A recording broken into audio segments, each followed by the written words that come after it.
Rasul-rasul dilepaskan dari penjara, dan yang melepaskannya pun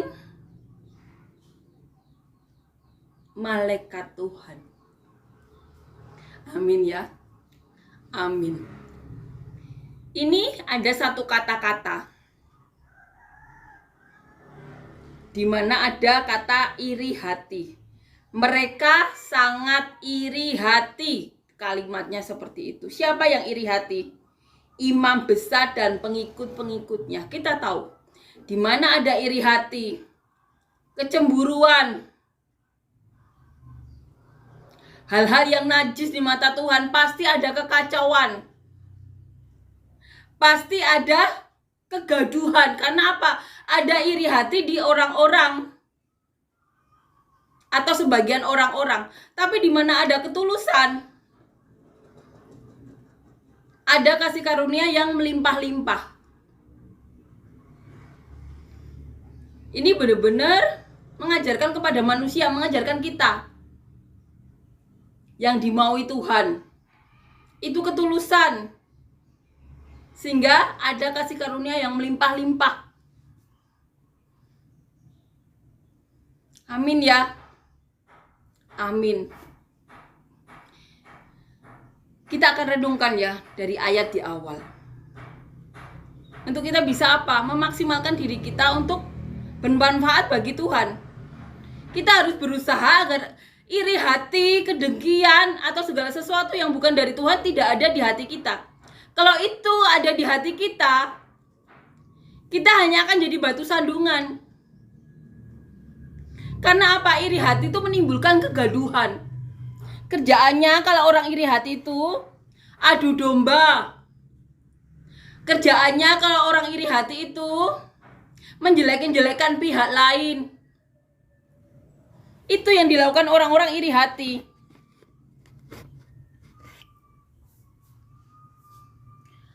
Makanya Tuhan bilang iri hati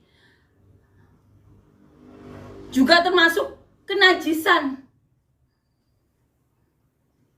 Amin ya. Amin. Karena iri hati imam-imam kepala ini atau imam besar ini, mereka merencanakan menyalib Tuhan Yesus karena iri hati.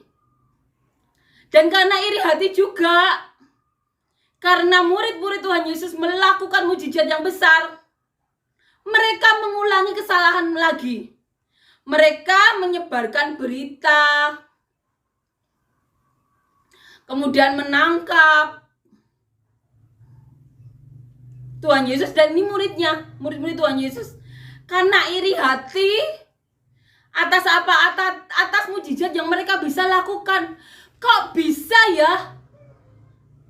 Tuhan Yesus yang cuma orang Nazaret itu, bagi mereka Yesus hanya seorang manusia biasa dari Nazaret.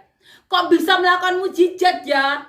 Roh Kudus tidak mengingatkan kalau itu tuh Mesias. Beda sama imam besar yang pernah kita baca, dikasih tahu kalau sebelum kamu meninggal kamu akan melihat Mesias.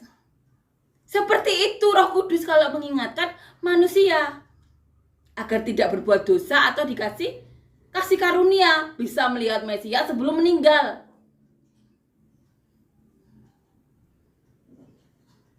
Karena iri hati, kecemburuan, mengingini milik orang lain, itu kan juga salah satu dari larangan ya, atau 10 perintah Allah yang harus dijauhi manusia. Karena iri hati imam-imam besar itu membunuh Tuhan Yesus, kemudian memenjarakan murid-muridnya. Sama-sama mengajar mengenai Taurat, sama-sama berada di bidang keagamaan. Kenapa kok mereka bisa buat mujizat? Kenapa orang-orang ini ya, imam-imam kepala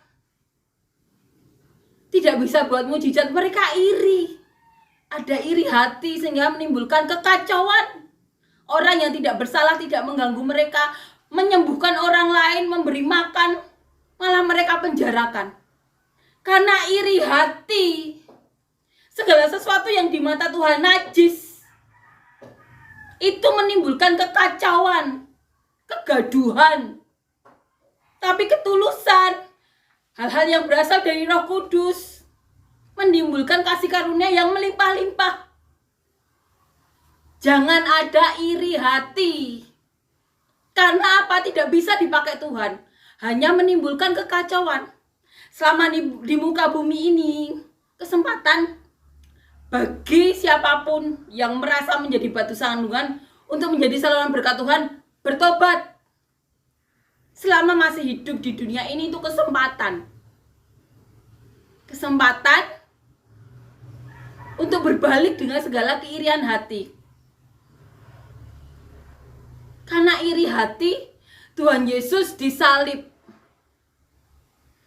Karena iri hati murid-murid Tuhan Yesus dimasukkan penjara. Padahal mereka tidak merugikan. Tidak merugikan sama sekali. Menyembuhkan orang sakit. Memberi makan orang banyak. Mereka menjual segala apa yang mereka miliki. Mereka tentunya kalau mereka bekerja tidak cukup, mereka jual milik mereka. Tidak merugikan aja dimasukkan ke penjara. Iri hati membuat kekacauan.